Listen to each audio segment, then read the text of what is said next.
The girl walked into the Waffle House, alone, at 3 a.m. on a Thursday morning. We all looked up from our coffee, waffles, and hash browns. She looked no more than 12, black, slim, but composed. Her perfume, spicy with a hint of sandalwood, cut through the onion and batter odors of the diner. She wore clean, well-fitted jeans, a pink, fuzzy sweater over a lime green top. Not enough clothes for February. She displayed no fear or uncertainty, which struck me as odd. 12-year-olds are always uncertain around adults. "What are you doing here this time of morning?"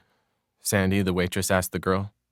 "I'm here for the atmosphere," the girl said, keeping her nose in the menu. The sarcasm in her voice sounded bitter as a 50-year-old's.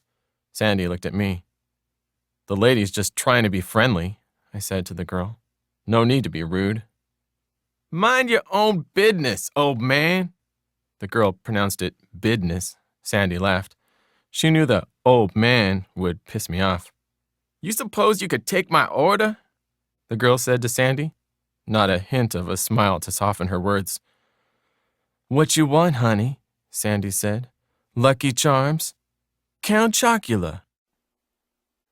This is from Impossible Dreams by Tim Pratt. Pete stopped on the sidewalk, frowning at the narrow store.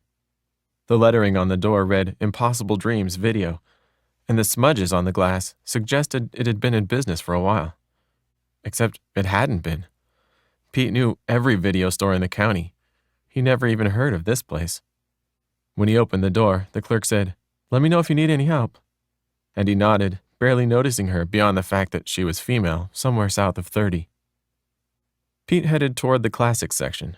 He looked along the row of familiar titles and stopped at a new release DVD. "Is this a joke?" he said, holding up the box. "What?" the clerk said. "Sorry," he said. "This says it's the director's cut of The Magnificent Ambersons, with the missing footage restored." "Yeah," she said, brightening. "That came out a few weeks ago. The footage was lost, and everyone assumed it was destroyed. Wells talks about it on the commentary track.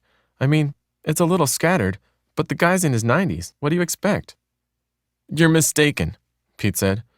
"Unless Wells is speaking from beyond the grave. He died in the 1980s. "Oh, it's him all right," she said. This is from Jump Boys SOS by Alex Banks. I closed my eyes and swallowed hard. This was going to be worse than I thought. Sure, Dad let us jump the multiverses, but technically he wasn't supposed to let anyone have access to that tech, especially us, since we were still minors. Val stood ramrod straight, hands clenched at his sides. I had to hand it to the guy. He could be pretty stellar when he wanted to. "I knew Sam was lying when he said your dad let you jump whenever you wanted. You'd never be smart enough to pull it off."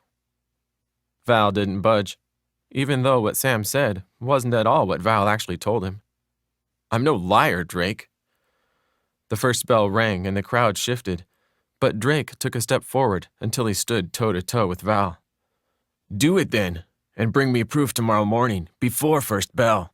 Or I'll tell my dad Uncle Josh took you on a jump." Drake's dad was the director of the Department of Dimensions and Multiverses. If he found out we went on a jump to another multiverse, Dad could lose his job. Might even get demoted from First Prime. Not only would it be the most galactic thing ever to move to a lower prime, the colony needed Dad. Without his research, we'd never get back to Earth.